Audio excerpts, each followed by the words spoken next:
NEET தேர்வை பொறுத்தளவுக்கு ஏற்கனவே பிஜேபி கொண்டுட்டு வரல. காங்கிரஸ் பீரியட்லேருந்தே அது ஆரம்பத்திலிருந்தே இருந்தவங்க. காங்கிரஸ் டிஎம்கே கூட்டணியில் அப்போ இருந்தே இருந்தது. அதுக்கு பின்னாடி இப்போ ஏன் யாராவது ஒரு கேள்வி இன்னைக்கு வரணும், காங்கிரஸ் டிஎம்கே காங்கிரஸ் இதை பற்றி இதுவரை ஏதாச்சும் பேசியிருக்கா? கிடையாது, எது பேசல. ஆனால் டிஎம்கே இதுதானே அவங்களுடைய ஆயுதமாகவே எடுத்து பண்ணாங்க. அதற்காக ஏதாச்சும் ஒரு தீர்வு பண்ணாங்களா? தீர்வு எதுவுமே பண்ணல. அவங்க லாஸ்ட் டைம் எலெக்ஷனில் ஜெயிக்கிற போதே கூட நீட் அப்படிங்கிறது நான் வந்தால் ஒரு முதல் கையெழுத்தே எங்களுதுன்னு சொல்லி பண்ணினாங்க. அவங்க பண்ணலை.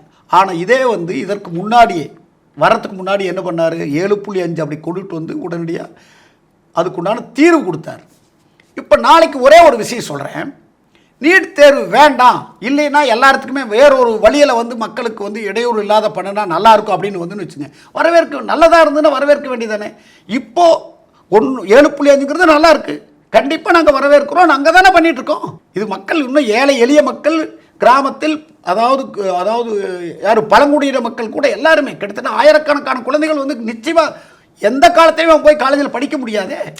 இந்த நீட் தேர்வுனாலையும் இப்போ நீட் தேர்வு யார் கோச்சிங் போகிறாங்க, லட்சக்கணக்கில் பண்ணி கோச்சிங் சென்டர் வைக்கிறாங்க.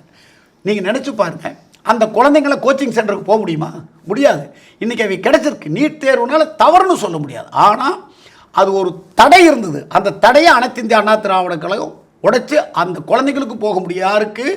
கிராமப்புறத்தில் இருக்கக்கூடிய அரசு பள்ளியில் படிக்கக்கூடிய குழந்தைங்களுக்கு இப்படி பண்ண முடியும்னு சொன்னதுனால நிறைய பேர் ஆயிரக்கணக்கான பேர் போயிருக்கிறாங்க.